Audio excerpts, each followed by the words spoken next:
কানাৰ কাষলৈ। মন গলি ৰাধাই কানাৰ কান্ধত মূৰ গুজি দিব পাৰিছিল। মন গলি শুনিছিল কানাৰ বাঁহীৰ সুৰ।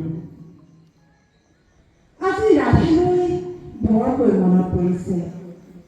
শুব পৰা হলে ৰাধাৰ দৰে হাজাৰ বাধা নেওচি যাবগৈ পৰা হলে তোমাৰ কাষলৈ। এই স্বামী এই ল'ৰা ছোৱালী এই থৈ তোমাৰ বুকুত মূৰ গুজি কবলৈতো বহু কথাই আছে।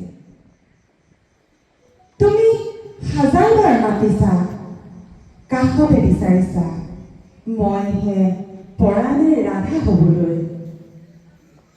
আজি ৰাধালৈ বৰকৈ মনত পৰিছে। ৰাধাওতো আছিল নাৰী, তেজ মঙহৰ। ৰাধাওতো আছিল কাৰোবাৰ পাতিৰ তিৰোতা।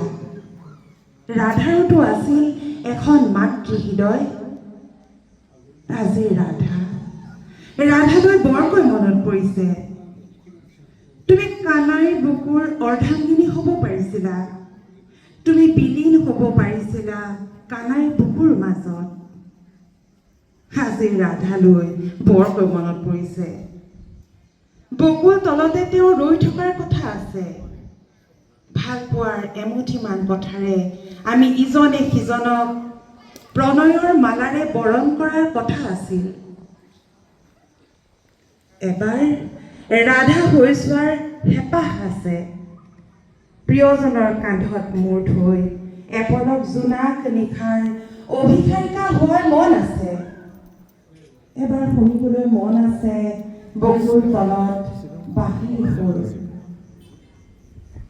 পৰা নাই ৰাধা হবলৈ, সেয়ে আজি ৰাধালৈ বৰকৈ মনত পৰিছে। নিজান বনত মোৰ কানাই মোলৈকে বাট চাই আছে, ৰাধা আহিব বুলি। কিন্তু নোৱাৰিলো, ৰাধা হ'ব নোৱাৰিলো। ৰাধা হৈ তোমাৰ বুকুত মূৰ গুজি পাতিব নোৱাৰিলো মনৰ সহস্ৰ কথা। আজি ৰাধালৈ সেয়ে বৰকৈ মনত পৰিছে। কিদৰে গঢ়িছিল বাৰু ৰাধাৰ হৃদয়? কাৰণ ৰাধাওতো আছিল এগৰাকী নাৰী।